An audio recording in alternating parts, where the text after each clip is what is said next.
recognize the member for Essex.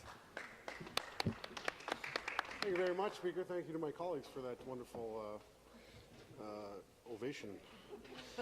Speaker, as always, it is an honour to rise in this House on behalf of my constituents of Essex and our party, the New Democratic Party, our leader, Andrew Horwath, and the people of this province. Speaker, the bill is G6, Correctional Services Transformation Act 2018. And from the outset, on the surface of this act, I'll let my colleagues know that New Democrats support the thrust of this act, of the bill, and we most definitely accept the need for an overhaul in corrections in Ontario. Why can I state that categorically at this moment, at the beginning of my 1 hour lead? It is because unequivocally the state of our corrections system and our probation parole system in Ontario is in crisis. And I want to thank all of the frontline corrections and community safety and probation parole officers who work in our communities day in and day out for not only the work that they do in keeping us safe and enforcing the rule of law, but also for bringing attention day after day, relentlessly bringing attention to this House and its elected members about the crisis that exists in corrections.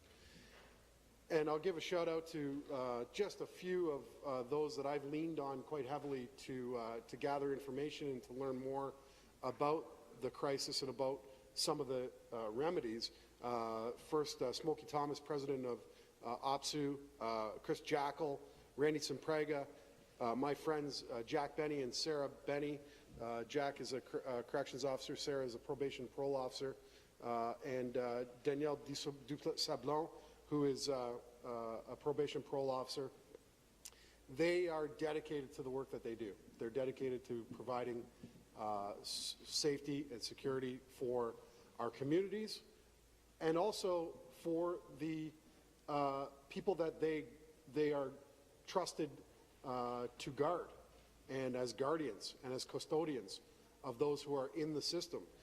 They are the closest to the issues, and if I can quote Chris Jackal from a couple of weeks ago when he joined Smokey Thomas in their press conference here at Queen's Park, Chris said that those closest to the problem are often those who are closest to the solution.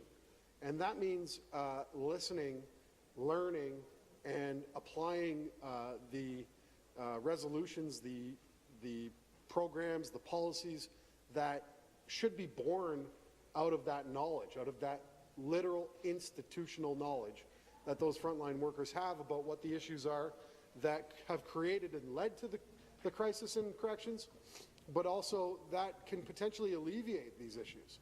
So, Speaker, I want to thank them and I want to acknowledge them and offer our word that New Democrats will continue to work, and our commitment that we will continue to work with them to find a solution, to continue to work to make our system better, to make it so that those frontline workers are safe at work, first and foremost, and that that inmates, not only are able to, safely do their time, but also, reintegrate into society effectively. And I think that's a system that requires a holistic approach where multiple ministries, multiple parties, and those who are on the front line work together in a cohesive way. And that's what those frontline workers, those corrections officers and probation parole officers are asking for. Now, they've been very transparent, Speaker, about the status of corrections in our province. And that's hard to do because it requires those professionals to look in the mirror and to analyze their workforce and workplace and to be very critical, open, and transparent about what some of the negative aspects are of their jobs. In some instances, Speaker, corrections officers have had to explain and talk about some of the effects that they've felt, some of the negative effects. They've had to talk about attacks on their own person or on their colleagues, or things that they've seen inside facilities that have affected their psyche, where inmate on inmate violence occurs, or drug overdoses, or death, or suicide. They, despite how hard it is to talk about these issues, I think you'll find if you talk to a corrections officer or probation parole officer in Ontario, they are willing to tell their story because they know that that's the only way that this issue is going to rise up from the deep recesses of society.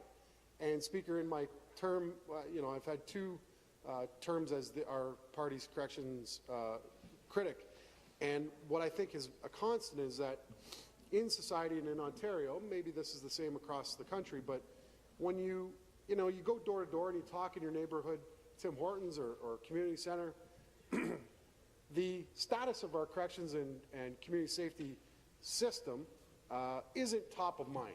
It isn't really the big ticket item that folks talk about each and every day.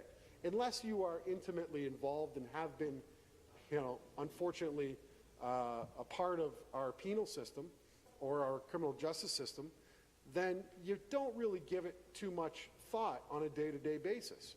You know that it exists, you know that, and you hope, I think, as a member of civil society, that you hope that it works adequately and that the programs and the services and the resources are there to ensure that, again, if someone is found guilty of a crime, that they are able to do their time and also able to effectively, be reintegrated into society, because the vast majority of the inmates that are in our provincial system, at a very, in short order, will be back into our communities.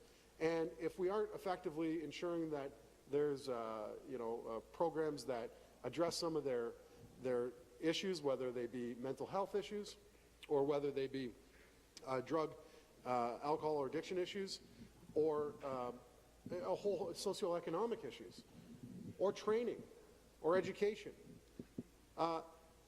we're going to see, and we have seen, a high level of recidivism. In fact, Speaker, Ontario leads the way when it comes to repeat offenders. We have the highest rate of repeat offenders in Canada. That is not a distinction that I think the province and this government should be proud of. I think, the symptoms of that factor have been evident for quite some time.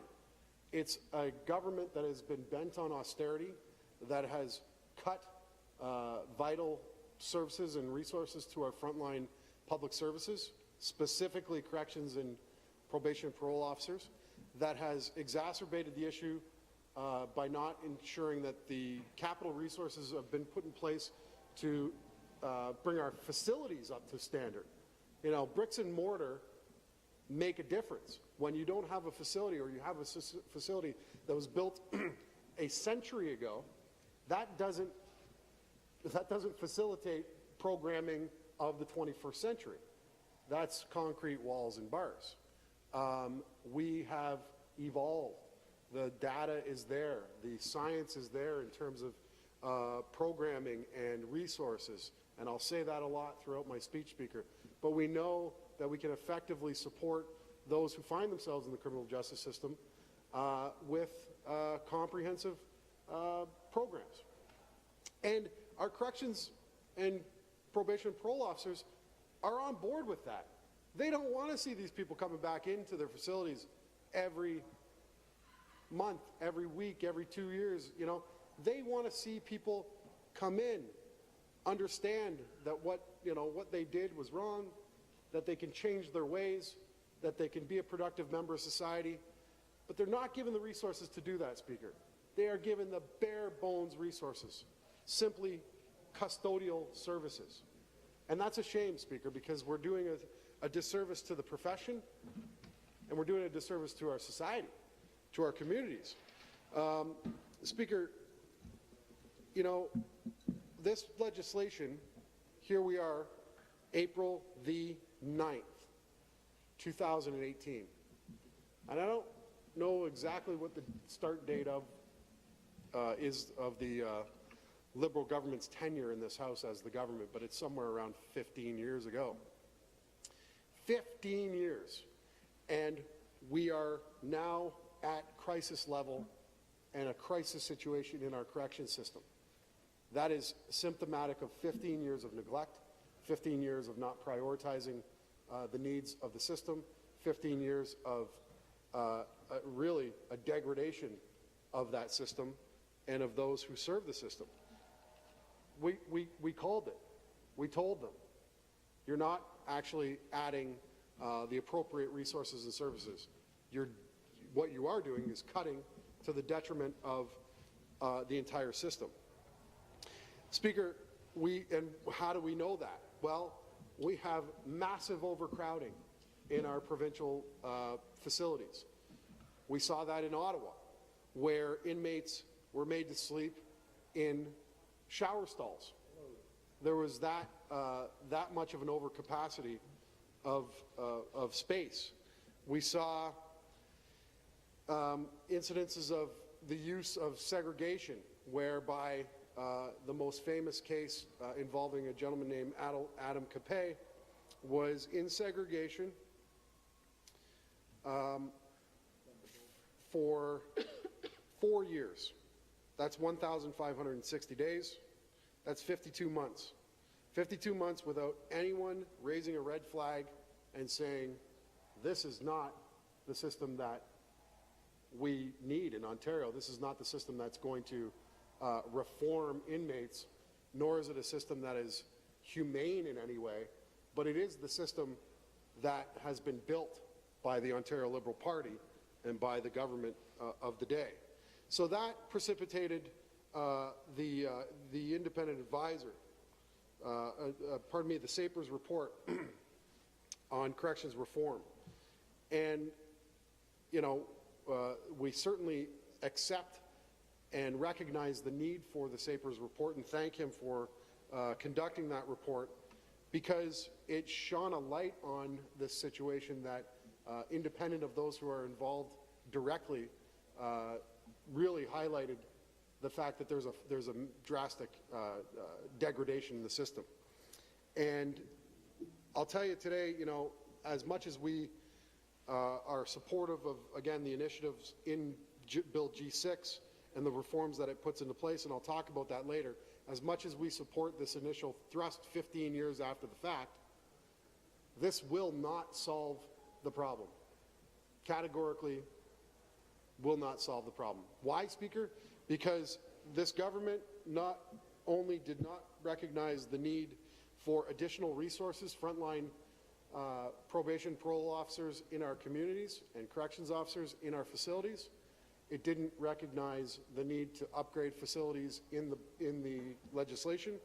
It didn't even talk about it, nor did it talk about it in the throne speech.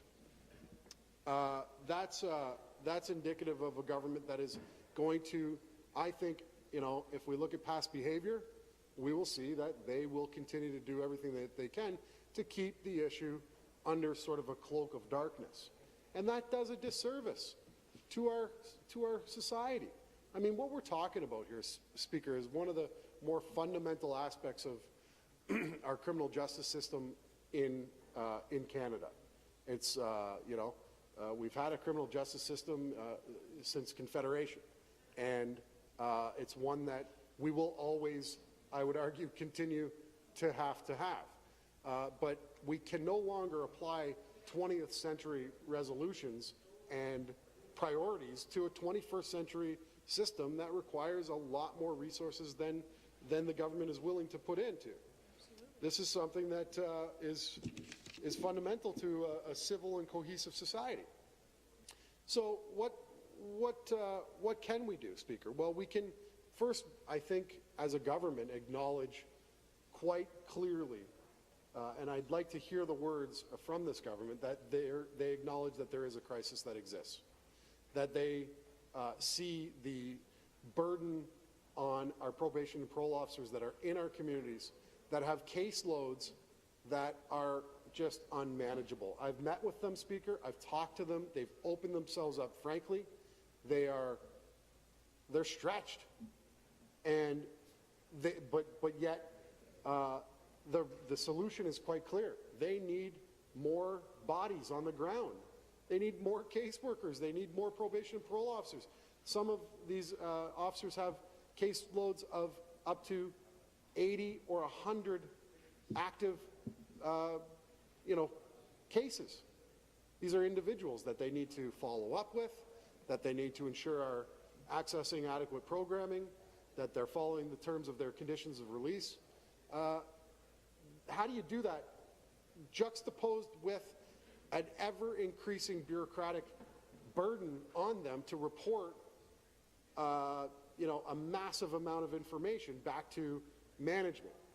That wasn't done. That wasn't the case before. You had sort of a hands-on, person-to-person connection as a probation and parole officer and someone who is on probation, and it was a literal relationship. They were able to confide in some of the challenges. They were able to be a resource and also be a measure of oversight. And that gets harder and harder as this government layers bureaucratic hurdle upon bureaucratic hurdle on them to be able to effectively do their jobs. And that's just the plain truth of the issue. It's as simple as that. So if you're going to, as a government, have more administrative work on individual probation parole officers and add more caseload to them, you're going to either you expect the oversight and the work that they do to be sort of diminished, and you expect that they're not going to be able to provide that oversight, and you're okay with it, or you really don't care, and you're doing the bare minimum. I would say both are true in this case. So what does it require? Well, it requires, again, a real transparent and open view of what that system is. And I haven't seen that from this government. I haven't seen them talk about some of the failures and where they absolutely missed the mark on the system. Speaker, what the reality is of corrections officers in our communities, in our institutions today, is that years ago, on average, you would hear of an inmate on CO interaction or a violent interaction maybe once, twice, a handful of times a year if it was one of the larger facilities. Now we have incidences on a daily basis where corrections officers are attacked, where they're punched, where they're kicked, where they're threatened. They've got feces being thrown at them, bodily fluid, verbal abuse, a whole host of physical and psychological altercations. These folks understand that they're going into a job, that they're performing a job that has some inherent safety concerns. They're dealing with sometimes very violent populations. But now they are dealing with a massive amount of inmates that have expressed and are have diagnosed mental health issues. Why is that, Speaker? Well, it is because, again, in tandem with a lack of resources and a lack of investment in programming in our corrections facilities, we've seen that decrease in investment in mental health supports in our communities. Any one of the members of this House, I'm sure, who have met with their local mental health professionals and those who work on the front lines in mental health and addictions know that we are also at crisis level in supports for those folks in our communities. So it compounds the issue. Years ago, this government made a lot of talk, a lot of hay about the fact that we were deinstitutionalizing mental health services in Ontario. And I think that, the principle, that is correct. That's right. We absolutely have to find more community-based programming and supports. You simply can't warehouse people, and nor is it humane to warehouse people who have mental health issues. But instead of actually resourcing the supports in our communities to ensure that they are, are being helped, we've simply just transitioned the institution from a mental health institution to a penal institution. You've not done anything. In fact, it's getting worse. So, you see these high levels of interaction on inmate, on officers, inmate on inmate violence is escalating. Inmate on nursing and healthcare staff is escalating. And none of the legislative prescriptions in this bill, none that I can find, will alleviate that problem. You're not giving the tools to our frontline workers in those facilities to protect themselves. And that's a big failure, Speaker. That's a huge failure. New Democrats, I cut my teeth in health and safety in the labor movement and in my former workplace in construction. And it was our paramount concern. When you walk on a job site, first thing you do is you do a toolbox talk and make sure that you identify the threats and the things that could harm you. And you identify them, you isolate them, you protect yourself from them. That's the number one job. And it should be the number one priority of this province and the elected members of this province. But when it comes to corrections, it seems like there's been a blind eye turned to this issue. I don't know what the rationale is. Maybe it is that underlying sort of, ability, or the underlying perception of corrections where it just exists over here. The deep, dark recesses of society, and if we just don't really give it too much thought, people won't really give it too much thought either. But that, again, is a failure of the responsibility of this government. It is not the society that I want to see. It's not the trajectory that I want to see my province take. I want to see them do the job, the work, and apply the resources that are needed. That's the right thing to do, but it takes guts, and I haven't seen that certainly in my tenure here. So what are we hearing from our officers? What can help them? Well, number one, our officers are understaffed. Again, in tandem with those who are in our communities, our probation and parole officers, they are, when you've got an overcrowded system, you need more frontline officers in those facilities to guard the inmates, to guard themselves from inmates, and to make sure that the system works adequately. They're not seeing that. The government, has touted a hiring spree of over 2,000 new COs, but in reality, Speaker, and if you talk to members of OPSU and those frontline corrections officers, that's really when you whittle down that number of 2,000, they don't know whether those are full-time or part-time, and the actual impact is around 24 new hires that have entered into the system that are able to add support to the already overburdened system. That's not enough. That is not enough, Speaker. So what they're calling for is a real frank conversation with the ministry to sit down and come up with a data-based approach to identifying exactly how many brand new additional complement members to the complement that they can get. And that number I don't think is unattainable. I think it's a number that this government not only can afford to do, but also has a responsibility to do. I've heard numbers around 300 to 400 across the province. When you look at the system that houses up to 8,000 inmates at any given time, that ratio certainly makes sense, because there's a whole host of downstream costs if we don't do it right at the point of entry and in that term of sentence that just recycle back into the system. This is one of those, expenses that can pay for itself if you really are transparent about what the costs are to our society.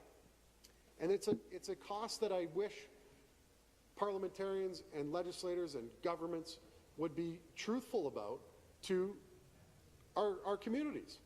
It's something that, I'll tell you, when we get on the doorstep, and I look forward to it, I will talk and I will be able to explain the costs and why we need to invest in this system. And our communities will understand that. I think it's not beyond their grasp to understand that this is something that has to be a priority. But it requires a government to actually, again, I'll say it again, have the guts to do it. The reported attacks, so here's another factor and a figure for members to consider. In 2010, there were 321 reported acts of assault in our corrections facilities in Ontario. 321 reported acts of assault. Inmate on inmate, inmate on CO, or others that work in the facility.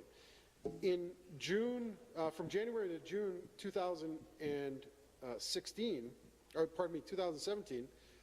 there were 677. So in a 6-month period, 677, aggregate that, you can double it, you're upwards of 1,300 now. That's a 4 times multiplier in incidences of CO assault.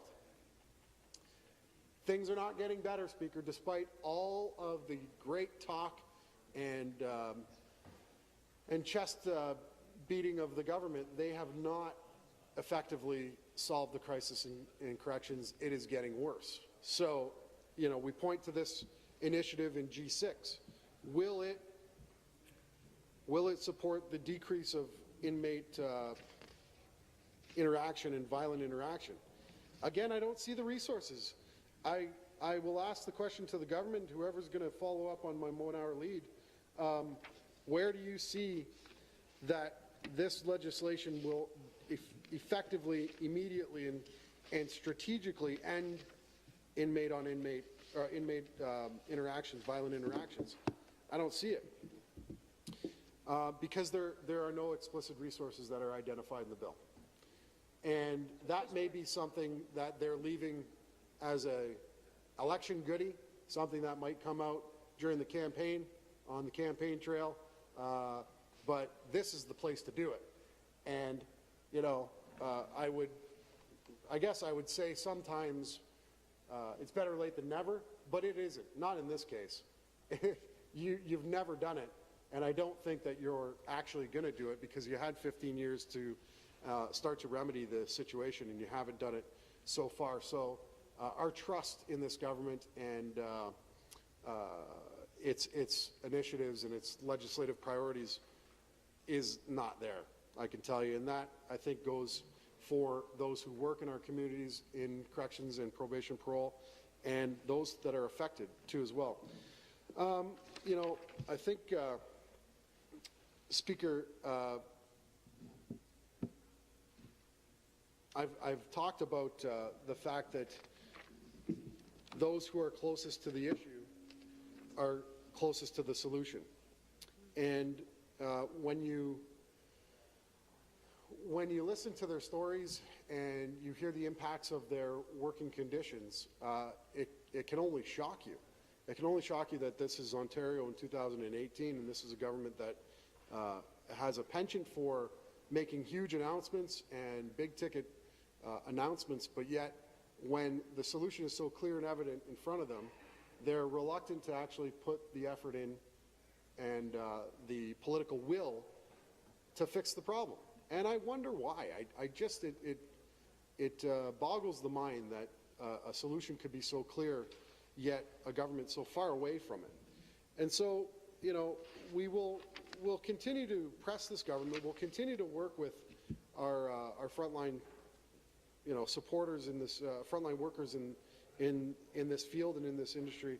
But until we have a government that actually is ready to put the resources forward, that has the tangible benefits of alleviating inmate violence, supporting mental health programming, ensuring that healthcare services and the resources, meaning nurses and doctors, and staffing levels of complements of those staff are adequate. We can't really trust that they're going to do the right thing. And Speaker, I can only tell you that New Democrats understand the principles of listening to those frontline workers, whether it be in corrections and community safety or probation and parole, or nursing, or healthcare, or education. You know, sometimes the government doesn't know best.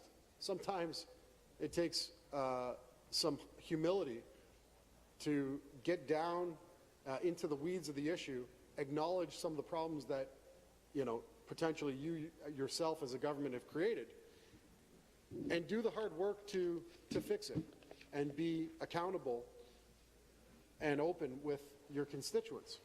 We're prepared to do that because that is the only way we're going to get to a solution and to a system that works. You know, what are some of the issues? Well, let's talk about this bill, you know, specifically. The bill overhauls the rules governing the correction system.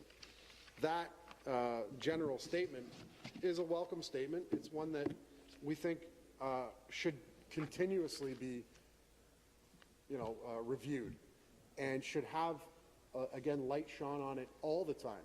Because if not, it falls to the wayside of, you know, the top of mind issues of the day. And it's to the, you know, I have to acknowledge those who are on the front line who have relentlessly pursued this issue, who have gathered at Queen's Park month after month, who have done lobbying, lobby days here to inform members of all parties about this, and who I know are not going to give up because they believe in a system that can work. They know the costs. They understand. They are taxpayers themselves, Speaker. They understand the value of a dollar, but they also understand that that investment into our correction system can yield positive results on the outside, in our communities, in our healthcare system, in our economy. And they play the most pivotal role in ensuring that that happens.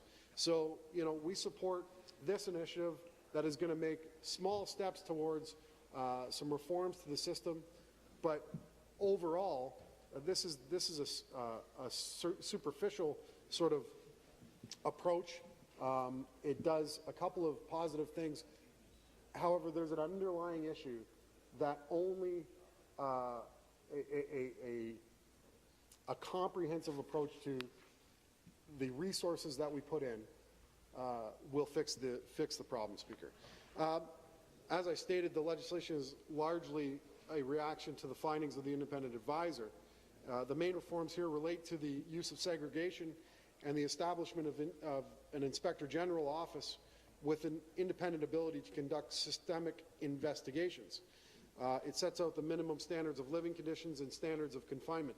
So again, April 9th, 2018, we have incidents of, you know, inmates living in segregation for up to 4 years without any, you know, record of that happening throughout the 4 years. We have incidents of inmates having to be housed in shower stalls, and we have this now today to address the issue. 4 months outside of, or pardon me, 4 weeks outside of a general election. You wonder why it took so long and how we could get here. Speaker, the reforms to segregation limits the restrictions and the conditions of segregation, including setting a cap on consecutive days allowed at 15.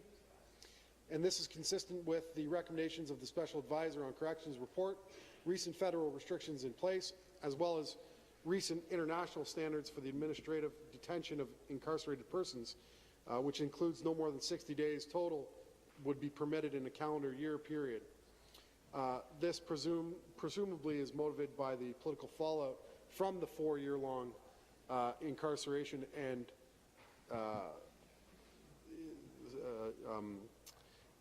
segregation of Adam Capet.